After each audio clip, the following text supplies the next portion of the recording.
Nah, setelah melihat spoiler One Piece chapter 1029 kemarin, kali ini kita akan nge-review One Piece chapter 1029. Kira-kira bakalan ada kejutan seperti apa saja ya yang hadir pada manga One Piece chapter 1029 kali ini?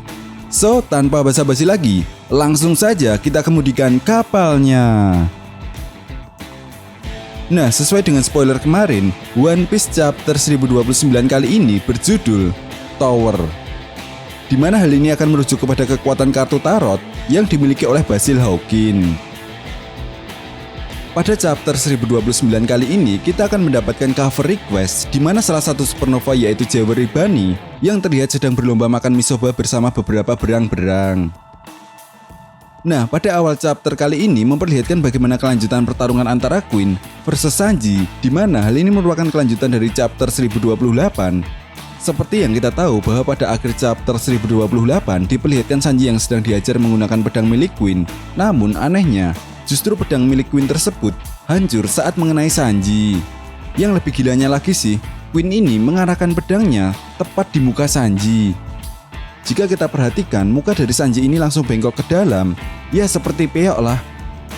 Lalu pada manga One Piece chapter 1029 kali ini, kita pun diperlihatkan bagaimana keadaan Sanji setelah menerima serangan dari Queen tersebut. Sanji masih terlihat baik-baik saja.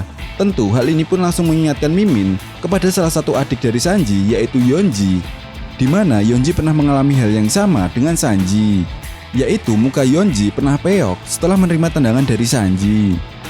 Nah, di salah satu panel chapter ini memperlihatkan bagaimana para Kroco Kaido yang melihat hal tersebut langsung sadar bahwa Sanji tidak memakai Busou Shokuhaki untuk menahan serangan dari Queen. Dari sini saja kita sudah bisa menyimpulkan bahwa kekuatan manusia super ciptaan Germa Double Six sudah mulai bangkit pada diri Sanji, di mana di salah satu panel memperlihatkan hanya dengan menarik mukanya saja, muka Sanji yang awalnya peok langsung kembali seperti semula. Wah, Sanji benar-benar jadi cyborg kayaknya nih. Ya, meskipun kita semua tahu bahwa Sanji tidak menginginkan hal tersebut. Queen yang melihat hal tersebut pun langsung tersadar bahwa apa yang pernah dikatakan oleh Vince Mockjat di masa lalu.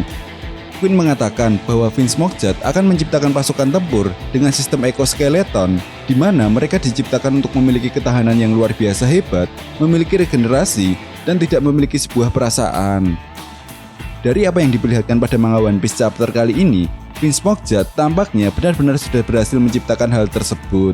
Ya, meskipun sebelumnya kita telah benar-benar menyangka bahwa Sanji adalah produk gagal dari Germa Double Six. Di saat itu juga, Queen kemudian mempersiapkan senjata lasernya. Di sisi lain, Chopper yang melihat Sanji telah berhasil mematahkan pedang milik Queen dan mengatakan, "Kau hebat Sanji." Namun, apa yang dikatakan oleh Chopper tersebut justru membuat Sanji sangat panik. Dia merasa bahwa dia akan seperti saudara-saudaranya yang lain, di mana mereka semua tidak memiliki sebuah perasaan. Di saat itu juga, Sanji kemudian kabur dari Queen. Namun, Queen mencoba menghentikan Sanji dengan menggunakan senjata lasernya. Kroco-kroco Kaido pun ikut menembaki Sanji, di mana tembakan tersebut tepat mengenai kepala Sanji. Queen pun kemudian berteriak agar Sanji segera memakai pakaian tempur yaitu Red Suit dan memperlihatkan kekuatan teknologi Germa Double Six kepada Queen. Namun apa yang diinginkan oleh Queen tersebut tampaknya tidak dipedulikan oleh Sanji. Scene pun kemudian berganti dan membawa kita ke lantai 2 kastil Onigashima, di mana di sini kita akan diperlihatkan pertarungan dua supernova yaitu Law dan Kid melawan Yonko Big Mom. Pada scene awal ini kita diperlihatkan Kid yang sedang terjatuh ke tanah, di mana hal ini diakibatkan oleh sakit kepala yang dialami oleh Kid yang sangat parah. Sementara itu, Law yang tidak bisa berbuat banyak hanya bisa melihat dan menanyakan apa yang sebenarnya terjadi. Kemudian Big Mom pun memanggil homisnya yaitu Hera, Napoleon, dan Prometheus untuk membuat pedang petir. Nah, di saat itu juga, Law langsung menggunakan jurus Shambles-nya untuk berpindah tempat ke arah Big Mom dan langsung menggunakan counter shock-nya tepat di wajah Big Mom. Prometheus yang melihat hal itu kemudian langsung menyerang Law dengan menggunakan serangan Stolen Fire.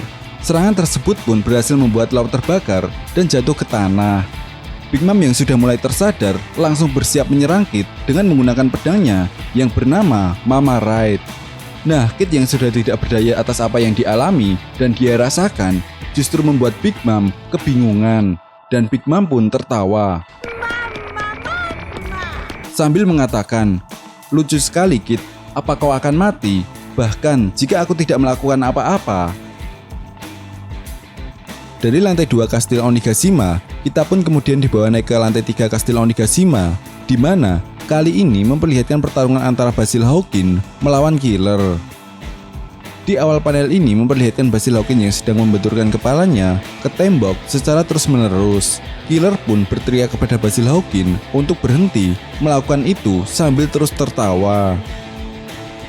Nah, dari sini akhirnya kita melihat penyebab kenapa Kit terus merasakan sakit kepala yang luar biasa, karena Hawkins terus-menerus membenturkan kepalanya. Ya, sesuatu yang gila sih menurut Mimin, di mana serangan santet yang dilakukan oleh Hawkins ini benar-benar diterima damage-nya secara utuh oleh Kit. Dan bahkan kekuatan Haki pun tidak bisa menahan serangan kekuatan buah iblis yang dimiliki oleh Basil Hawkins. Hawkins yang mengetahui bahwa Killer juga memakan buah iblis Smile, kemudian mengatakan kepada Killer, "Seberapa buruk hidupmu, Killer?" Namun perkataan Hawkins tersebut tidak ditanggapi oleh Killer, dan Killer terus memohon kepada Basil Hawkins untuk menghentikan hal itu. Di sini juga terlihat api yang sudah mulai membesar, dan bajak laut Kit pun sudah mulai mengepung Basil Hawkins. Namun Killer meminta kepada mereka untuk tidak ikut campur dan tidak melakukan apa-apa. Kemudian Killer pun mengatakan sesuatu kepada Basil Hawkins, apa yang akan terjadi jika serangan yang kuberikan kepadamu tidak memiliki tempat yang dituju. Hawkins pun tampak kebingungan dengan pertanyaan Killer tersebut. Dia kemudian mengatakan, "Maksudmu apa? Kau seharusnya paham dengan kekuatanku ini. Semua serangan yang kuterima akan berdampak langsung kepada Kit selama boneka jerami ini ada padaku." Nah, di sini menurut Mimin best moment pada chapter 1029, di mana Killer langsung melompat ke arah Basil Hawkins dan menargetkan dan memotong lengan kiri Hawkins. Sementara Basil Hawkins tampak sangat kaget dan berteriak kesakitan sambil berkata, "Bagaimana bisa tanganku putus?" Semua serangan harusnya. Di sela-sela itu Killer kemudian berkata, "Kit sudah kehilangan lengan kirinya." Seperti yang kita tahu bahwa bajak laut Kit ini pernah bentrok dengan bajak laut rambut merah, di mana hal tersebut harus membuat Kit kehilangan lengan kirinya. Tapi belum ada konfirmasi resmi sih, baik di manga ataupun animenya, siapa sosok bajak laut rambut merah yang telah memotong lengan Kit tersebut. Menurut Mimin sih ada peluang besar jika sosok Akagami no Seng lah yang telah memotong lengan Kit tersebut. Karena anggota terkenal di kelompok bajak laut rambut merah seperti Ben Beckman, Yasop, dan Lakiro, mereka semua tidak menggunakan pedang, melainkan sebuah pistol. Nah, jadi prediksi para nakama semuanya kebanyakan benar, bahwa kunci untuk mengalahkan Basil Hawkins dan membebaskan Kit dari boneka santet adalah menyerang lengan kiri Basil Hawkins. Di sini Killer pun langsung memegang tangan Basil Hawkins yang putus tersebut sambil memegang boneka voodoo yang telah keluar. Dan Killer pun kemudian bertanya lagi kepada Basil Hawkins, "Setelah aku mengambil boneka ini, berapa nyawa lagi yang kau punya?" Hawkins pun kemudian menjawab, "Selamat, itu yang terakhir." Di sini Hawkins berkata dalam hatinya, "Sialan, ini semua di luar perkiraanku." Kemudian Hawkins pun langsung menarik kartu tarotnya, di mana Basil Hawkins mendapatkan kartu Strawman Grim Reaper. Posisi tegak, kartu pemusnahan. Nah, di sini tampak sebuah boneka voodoo raksasa keluar dari pundak Basil Hawkins. Kemudian Hawkins menarik satu kartu lagi, dan tampaknya Hawkins terlihat kesal dan sangat kaget melihat kartu kedua yang ditarik, yaitu kartu Tower. Kemudian Basil Hawkins pun berkata, "Kalau begitu, aku akan segera menyingkirkanmu." Boneka voodoo tersebut langsung menyerang Killer dengan sabitannya. Namun Killer lebih cepat dan berhasil memotong kepala boneka voodoo tersebut dengan jasu klonnya. Pergerakan serangan Kit ini terlihat benar-benar sangat cepat sekali. Setelah menyerang boneka voodoo raksasa, Killer kemudian langsung menyerang Basil Hawkins dengan serangan Jin Sonic, tepat mengenai muka dan badannya. Di mana hal ini pun langsung membuat Basil Hawkins tergeletak dan kartu-kartu tarot milik Basil Hawkins pun terjatuh berserakan di sekitarnya. Itu berarti ini menandakan Basil Hawkins telah benar-benar kalah melawan Killer. Nah, pada salah satu halaman terakhir chapter ini pun, kita pun dijelaskan sedikit tentang kartu tower yang dikeluarkan oleh Basil Hawkins, di mana hal tersebut berarti runtuhnya yang lama dan memiliki jalan yang baru.